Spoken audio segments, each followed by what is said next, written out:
తిరుపతి ఆధ్యాత్మికంగా చాలా సున్నితమైన ప్రదేశమని, కానీ అక్కడ విద్వేషాలు రెచ్చగొట్టేందుకు వైసీపీ కుట్రలు చేస్తోందని హోంమంత్రి వంగలపూడి అనిత అన్నారు.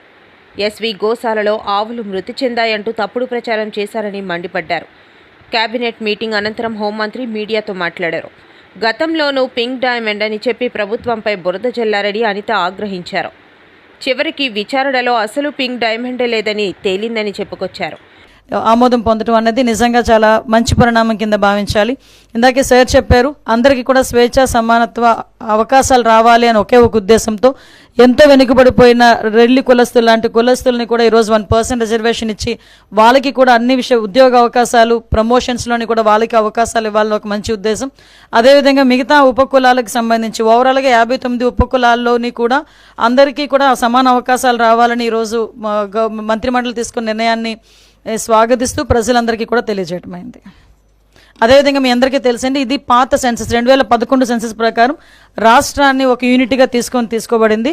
చాలా సంఘాల నుంచి కొన్ని రిప్రజెంటేషన్స్ రావడం వల్ల గౌరవ ముఖ్యమంత్రి గారు కూడా మళ్ళా సెన్సస్ అయిన వెంటనే దీన్ని జిల్లాలకు ఒక యూనిట్గా చేసుకొని కూడా చేయడానికి సిద్ధంగా ఉన్నామని ఇప్పటికే సభలోని ప్రకటించారు, అసెంబ్లీలోని గౌరవ ముఖ్యమంత్రి గారు ప్రకటించడం జరిగింది.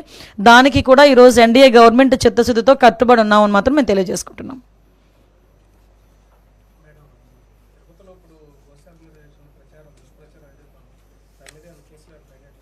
ఆల్రెడీ కేసు కడుతున్నామండి. ఎందుకంటే విషయం ఏంటంటే ఇప్పుడు తిరుపతి అనేసరికి ఒక ఆధ్యాత్మిక ప్రదేశం, దాని మీద చాలా సెంటిమెంట్ ఉంటుంది. తిరుపతిలోని ఎక్కడైనా ఏదైనా చిన్నది అంటే మాంసాహారం ఎక్కడ దొరికినా, ఒక సిగరెట్ దొరికినా, లేకపోతే ఏదైనా మద్యపానానికి సంబంధించిన అంశాలు ఏమైనా దొరికినా కూడా భక్తుల మనోభావాలు దెబ్బతినే పరిస్థితులు ఉంటాయి. అటువంటి సిచ్యువేషన్స్లో ఒక అబద్ధపు ప్రచారాన్ని నిజం చేయడానికి వాళ్ళు చేస్తున్న ప్రయత్నాలు, సాక్షాత్తు ఇంతకుముందు ఆ తిరుమల తిరుపతి దేవస్థానం చైర్మన్ చేసిన వ్యక్తి బయటకు వచ్చి ఆ తిరుమల తిరుపతి దేవస్థానం తాలూకా ప్రాధాన్యత, దాని తాలూకా సెంటిమెంట్ తెలిసిన వ్యక్తిగా ఆయన అటువంటి కామెంట్స్ చేసేటప్పుడు ఆయన సెన్స్ పనిచేయాలి, చిత్తశుద్ధితో ఉండాలి. ఎందుకంటే ఇది దేవుడితో కూడుకున్న వ్యవహారం, దేవుడికి సంబంధించిన వ్యవహారం. ఇప్పుడు ఏదో మత సంబంధించిన ఘర్షణలు తీసుకురావాలి, ఎక్కడో law and order issues create అవ్వాలి. కాబట్టి ఈ రకంగా మనం చేయటం, ఇంతకుముందు మీకు తెలుసు ఒక పింక్ డైమండ్ అని చెప్పి ఒక రకమైన దుష్ప్రచారం చేశారు.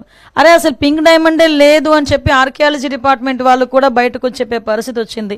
అంటే ఏదో రకంగా తిరుమల తిరుపతి దేవస్థానం అంటే ప్రజల సెంటిమెంట్, దాని మీద ఒక బురద జల్లితే గవర్నమెంట్కి చెడ్డ పేరు వస్తుంది, దానివల్ల పూలన మత ఘర్షణలు తీసుకురావచ్చు అని ఒక దురాలోచనతో వాళ్ళు చేస్తున్న కామెంట్స్ తప్పించి వీటిలో నిజం లేదు అని నిన్న నిజాలు ఈవో శ్యామలారావు గారు చాలా క్లియర్గా చెప్పారు. ఎంత దౌర్భాగ్యం అంటే అక్కడ ఈవెన్ ఆ గోశాలకి 2023 నుంచి విజిలెన్స్ అధికారులని కూడా లోపలికి రానివ్వని పరిస్థితి, అంటే లోపల ఏం జరుగుతుందో కూడా తెలియని పరిస్థితి. అదేవిధంగా కనీసం ఆవులకి ఇచ్చే దానాన్ని కూడా కల్తీ చేసి అందులో కూడా కనీసం నాణ్యత లేని దానాలని కూడా పెట్టే పరిస్థితి కనిపించిందని సాక్షాత్తు ఈవో శ్యామలరావు గారు చెప్పడం జరిగింది. ఎవరైతే ఇలాంటి అసత్యపు ఆరోపణలు చేస్తున్నారో, అసత్యపు ఆరోపణలు చేసిన ప్రతి ఒక్కరి మీద కంపల్సరీగా చర్యలు ఉంటాయి. వీళ్ళు ఎలాగ మ్యానిపులేట్ చేస్తున్నారంటే మీకు ఒక ఎగ్జాంపుల్ చెప్తానండి. రీసెంట్గా మన హెలికాప్టర్ ఇష్యూ మొన్న జగన్మోహన్ రెడ్డి నడిచింది కదా, ఆ రోజు నేను మాట్లాడిన మాట ఏంటంటే భద్రత మేము 1100 మందిని భద్రతకి మేము అక్కడ అకామిడేట్ చేసాము, సో ఇది జరిగిందని క్లియర్గా చెప్తే నెక్స్ట్ డే సాక్షిలో ఏం రాశారు తెలుసా, 1100 మంది పోలీసులు మోహరించారు అని రాశాడు. అంటే ఆ రాసిన తెలుగు చూడండి ఒకసారి, భద్రత కల్పించాము అనడానికి మోహరించాము అనడానికి ఎంత తేడా ఉంటుందో. అంటే వాళ్ళు అలా రాసి జనాల్ని ఒక రకమైన ట్రాన్స్లోకి తీసుకెళ్ళడానికి ప్రయత్నం చేస్తున్నారు. సో మీకు ఎగ్జాంపుల్కి ఇది చెప్పాను, వాళ్ళ మైండ్ సెట్, వాళ్ళ మైండ్ గేమ్ ఎలా ఉంటుందని చెప్పడానికి. మీరు ఇందాక మన రామారెడ్డి గారు చెప్పారు, మత ఘర్షణలు తీసుకురావాలని ఏకైక లక్ష్యం. దానికి ఏం చేశారంటే పాపం పాస్టర్ ప్రవీణ్ పగడాల గారిని ఏదో రకంగా ఓన్ చేసుకుందామని చెప్పి ప్రయత్నం చేసి వాళ్ళ తాలూకా కొంతమంది మనుషుల్ని పాస్టర్గా క్రియేట్ చేసుకొని రకరకాలుగా వాళ్ళ మీద ఎంత అంటే ఒక పాస్టర్ నోట్ నుంచి కొన్ని పదాలు మనం వినం ఎట్టి పరిస్థితుల్లోని కూడా. తల్లిదండ్రులు కూడా కోరేది ఏంటంటే పిల్లల్ని బాగా చదివించాలి, చదువుకునే అవకాశాలు మీరు ఇవ్వండి. ప్రభుత్వం ఉంది, పిల్లల వెనకాల మేము నిలబడతాం, ఫీ రీంబర్స్మెంట్ ఉంది, పీజీ ఫీ రీంబర్స్మెంట్ తీసుకొస్తున్నాం, విదేశీ విద్యకి ఆల్టర్నేటివ్ మంచి మెకానిజం మేము డిస్కస్ చేస్తున్నాం, అది తీసుకొస్తాం. అంటే ప్రభుత్వం ఆలోచన డబ్బుల వల్ల పిల్లలు ఇబ్బంది పడకూడదు, వెనకబడి ఉండకూడదు. నేను స్టాన్ఫర్డ్ లో చదివినప్పుడు అప్లై చేసినప్పుడు అప్లికేషన్ లో ఎక్కడ గానీ మీ దగ్గర ఎంత డబ్బులు ఉన్నాయి, మీ బ్యాంక్ అకౌంట్ స్టేట్మెంట్లు ఇవన్నీ ఎక్కడ అడగరు. అప్లై చేసిన తర్వాత అప్లై చేస్తాం, దాని మాకు ఇంటర్వ్యూస్ ఉంటాయి. ఇంటర్వ్యూ అయిన తర్వాత అడ్మిషన్ లెటర్ ఇస్తారు. అడ్మిషన్ లెటర్ వచ్చిన తర్వాత అడుగుతారు, ఓకే మీ ఫైనాన్షియల్ సిచ్యువేషన్ ఏంటి, స్కాలర్షిప్స్ ఇవ్వచ్చా, ఫైనాన్షియల్ ఎయిడ్ ఇవ్వచ్చా, లోన్లు అరేంజ్ చేయొచ్చా, అట్లా వాళ్ళు అడుగుతారు.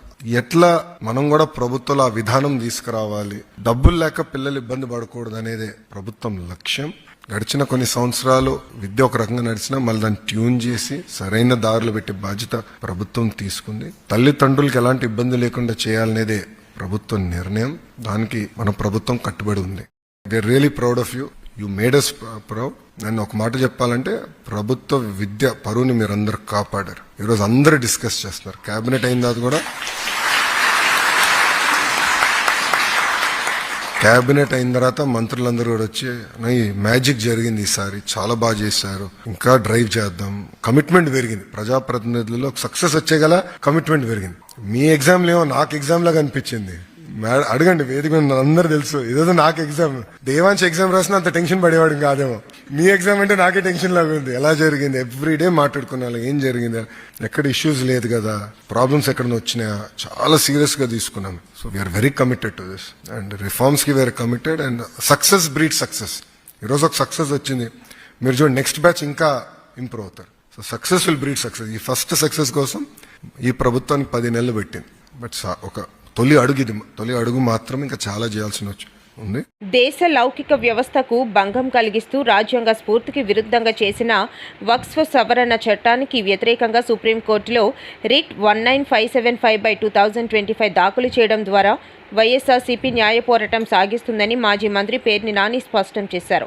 మీడియాతో మాట్లాడుతూ తమ స్వార్థ రాజకీయాల కోసం బీజేపీ, తెలుగుదేశం, జనసేనలు మత విద్వేషాలు రగిలించి ప్రయోజనం పొందాలని చూస్తున్నాయని ఆగ్రహం వ్యక్తం చేశారు. భారతదేశం ఒడిదుడుకులు లేని, అశాంతి లేని ప్రశాంత దేశంగా అభివృద్ధి మార్గాన ప్రపంచంలో అందరికంటే మిన్నగా విరాజిల్లాలనేటువంటి ఆకాంక్షలతో వైఎస్ఆర్ కాంగ్రెస్ పార్టీ ఈ కూటమిగా ఏర్పడి భారతీయ జనతా పార్టీ, టీడీపీ, జనసేన ముగ్గురు కలిసి ఏలుతున్నటువంటి ఈ ప్రభుత్వాల్లో చేసిన రాజ్యాంగ విరుద్ధమైనటువంటి, న్యాయ విరుద్ధమైనటువంటి సవరణలను లోక్సభలోనూ అలాగే రాజ్యసభలోనూ కూడా వైఎస్ఆర్ కాంగ్రెస్ పార్టీ వ్యతిరేకించడం జరిగింది. Telugu Desam party, Bharatiya Janata party, Janasena party ఈ 3 పార్టీలు కూడా ఎప్పుడైతే మేము వక్ఫ్ చట్టానికి, సవరణ చట్టానికి వైఎస్ఆర్ కాంగ్రెస్ పార్టీ వ్యతిరేకిస్తుంది అని చెప్పంగానే సాక్షి ఆఫీసులన్నీ కూడా వక్ఫ్ ఆస్తుల్లో ఉన్నాయి, అందుకని చెప్పని వీళ్ళు ఆ చట్ట సవరణకి అడ్డుకునే ప్రయత్నం చేస్తున్నారని చెప్పని ఒకళ్ళ మారి కబుర్లు చెప్పారు ఈ 3 పార్టీల కూటమి వాళ్ళు. వెంటనే సాక్షి యాజమాన్యం తనకున్న ఆస్తుల మొత్తాన్ని లింకు డాక్యుమెంట్లతో సహా బయట పెట్టంగానే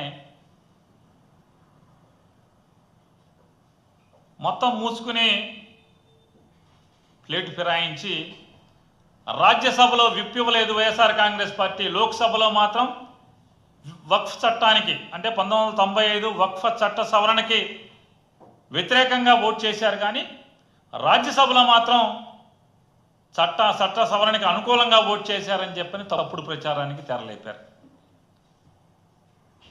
దానికి ముందు విప్ ఇవ్వలేదని చెప్పారు, రాజ్యసభలో విప్ ఇవ్వలేదని చెప్పారు. వెంటనే అయ్యా దిక్కుమాలిన వాళ్ళారా, ఇదిగో వైఎస్ఆర్ కాంగ్రెస్ పార్టీ విప్ ఇచ్చింది అని చెప్పి వెంటనే విప్పును బయట పెట్టంగానే మళ్ళీ నోళ్ళు మూసుకుని ఓటేయలేదు అని చెప్పని మాట్లాడారు. అరే ఓటేయకపోతే మీ చేతనైంది లోక్సభలో రాజ్యసభలో మీరే కదా అధికారం. టీడీపీ మంత్రులు ఉన్నారు, బీజేపీ వాళ్ళు ఉన్నారు. అధికారం మీ చేతిలో ఉంది. సీఎం చంద్రబాబు దళితుల వ్యతిరేకి అని, ఆయన దళిత సమాజాన్ని అనగదొక్కారని, ఇప్పుడు ఓట్ల కోసమే ఆయన అంబేద్కర్ పేరు వాడుతున్నారని వైఎస్ఆర్సీపీ ఎస్సీ సెల్ రాష్ట్ర అధ్యక్షుడు మాజీ ఎమ్మెల్యే టీజేఆర్ సుధాకర్ బాబు, పార్టీ పీఏసీ మెంబర్, మాజీ ఎంపీ నందిగం సురేష్ ధ్వజమెత్తారు. ఓట్ల కోసమే చంద్రబాబు అంబేద్కర్ పేరు వాడుతున్నారన్న వారు, ఆయన పాలనలో దళితులకు రోజు కష్టాలే అని పార్టీ కేంద్ర కార్యాలయంలో మీడియాతో మాట్లాడిన వారు స్పష్టం చేశారు.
ముఖ్యమంత్రి నారా చంద్రబాబు నాయుడు అధ్యక్షతన జరిగిన ఏపీ కేబినెట్ సమావేశంలో పలు కీలక నిర్ణయాలు తీసుకున్నారు. సంక్షేమ పథకాల అమలుపై కూడా కేబినెట్లో నిర్ణయాలు తీసుకున్నారు.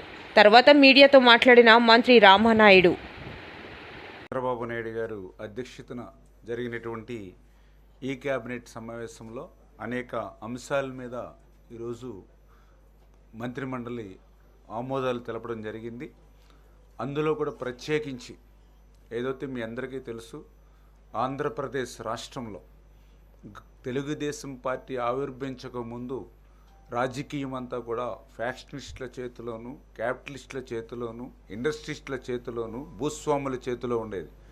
తెలుగుదేశం పార్టీ ఆవిర్భవించిన తర్వాతే సామాన్యుడికి రాజకీయం అంటే ఏంటో తెలియజెప్పడమే కాకుండా ఆ రోజు ఎన్టీ రామారావు గారి దగ్గర నుంచి చంద్రబాబు నాయుడు గారి వరకు కూడా సామాజిక న్యాయం కోసం ఈ ఆంధ్రప్రదేశ్ రాష్ట్రంలో పనిచేసినటువంటి పరిస్థితి. నేడు ఎన్డీఏ ప్రభుత్వం కూడా ఆ సామాజిక న్యాయానికి కట్టుబడే ఈరోజు మరి ఏదైతే ప్రత్యేకించి మరి యొక్క ఆంధ్రప్రదేశ్ రాష్ట్రంలో ఉన్నటువంటి యొక్క షెడ్యూల్ కులాల వర్గీకరణ ఏదైతే ఉందో దాని ఆర్డినెన్స్కి సంబంధించి ఈరోజు క్యాబినెట్ ఆమోదించడం జరిగిందని చెప్పి మీ ద్వారా ముందుగా తెలియజేసుకుంటూ ఉన్నా. ఏదైతే మరి గతంలో కమిటీ ఇచ్చినటువంటి రిపోర్ట్స్ ఏదైతే ఉన్నాయో మరి దాని ప్రకారమే 7.5, 6.5, 1 అంటే ఈ రకంగా 15% రిజర్వేషన్ ఏదైతే ఉందో మరి ఆ రిజర్వేషన్ కూడా ఏదైతే జనాభా ప్రాతిపదికన అంటే రేపు భవిష్యత్తులో ఏదైతే జిల్లాల వారీగా జనాభా దామాషా ఏదైతే ఉందో దాని ప్రకారం కూడా భవిష్యత్తులో ఆ యొక్క జనాభా దామాషా వచ్చిన తర్వాత అమలు చేసుకునేటువంటి విధంగా మరి ఈరోజు క్యాబినెట్లో కూడా డిస్కషన్ కూడా జరిగిందని చెప్పి తెలియజేసుకుంటూ మరి ఈరోజు ఆర్డినెన్స్కి క్యాబినెట్ ఆమోదం చెప్పడం జరిగింది. మరి 2-3 రోజుల్లోనే ఆర్డినెన్స్ రావడం, ఆర్డినెన్స్ వచ్చిన వెంటనే మళ్ళీ డిఎస్సి కూడా నోటిఫికేషన్ కూడా ఇచ్చి 45 రోజుల సమయం ఇచ్చి సాధ్యమైనంత వరకు రేపు విద్యా సంవత్సరానికి ముందే ఆ డిఎస్సి ద్వారా కూడా ఈ వర్గీకరణ ఫలాలు అందించాలనేటువంటి ఆలోచనతో కూడా ఈ ప్రభుత్వం ఉందనే విషయాన్ని కూడా ఈ సందర్భంగా తెలియజేసుకుంటూ ఉన్నాం. అదేవిధంగా ఏదైతే మరి ఎన్నికల్లో ఆ రోజు తెలుగుదేశం, జనసేన, బీజేపీ ఏదైతే ఎన్డీఏ కూటమి ఆ రోజు వేట నిషేధ సమయంలో మత్స్యకారులకి 10,000 రూపాయలు ఇచ్చేటువంటి సాయాన్ని 20,000 రూపాయలకి పెంచి ఇస్తామని ఏదైతే చెప్పడం జరిగిందో మరి ఆ యొక్క 20,000 రూపాయలు కూడా మరి ఈ యొక్క ఏప్రిల్ నెలలోనే 26వ తేదీకి అలా ఆ రోజు మరి గౌరవ ముఖ్యమంత్రి చంద్రబాబు నాయుడు గారు కూడా మరి ఒక మత్స్యకార గ్రామాన్ని సందర్శించి ఆ మత్స్యకార గ్రామంలోనే ఈ యొక్క 20,000 రూపాయలకి పెంచినటువంటి సాయాన్ని వేట నిషేధ కాలంలో ఎవరైతే ఉంటారో వాళ్ళకి అందించేటువంటి ప్రక్రియ కూడా ఆ 20,000 సాయం ఈ యొక్క ఏప్రిల్ 26వ తేదీన అందజేయాలనేటువంటిది కూడా ఒక నిర్ణయంగా మరి భావించడం జరిగిందని చెప్పి కూడా మీ ద్వారా కూడా తెలియజేసుకుంటూ మరి అదేవిధంగా ఏదో